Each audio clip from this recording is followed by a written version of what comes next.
السلام علیکم۔ بانجھپن کا وظیفہ۔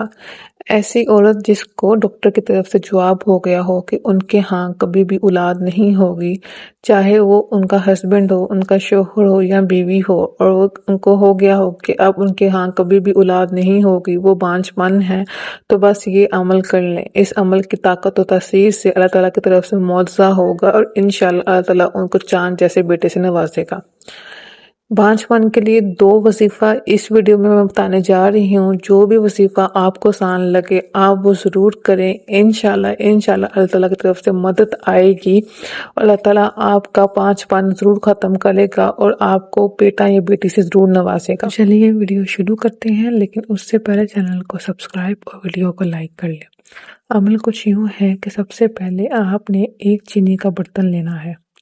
ایک چینی کے برتن پر آپ نے سورہ یاسین لکھنی ہے۔ اس چینی کے برتن آپ کسی بھی چیز سے لکھ سکتے ہیں، عام مارکر سے، جو بھی چیز اس چینی کے برتن پہ چل پڑے، بال پوائنٹ، مارکر، انک پین، کوئی موٹا مارکر، اس سے لکھنا ہے اور پھر عرق گلاب سے دھو کر اس پانی کو اس عورت کو پلانا ہے۔ انشاءاللہ وہ صاحب اولاد ہوگی۔ میں دوبارہ ریپیٹ کر دیتی ہوں، ایک چینی کا برتن لینا ہے، اس پہ سورہ یاسین لکھنی ہے، اس کو عرق گلاب سے دھو کر اس عورت کو پلائیں۔ یہ عمل آپ 7 دن کریں یا 11 دن کریں، انشاءاللہ 7 دن یا 11 دن کے اندر ہی آپ کو کوئی نہ کوئی خوشخبری ضرور ملے گی۔ اس کا دوسرا عمل یہ ہے کہ جو عورت بانجھپن کا شکار ہے وہ سارا دن استغفراللہ پڑھے۔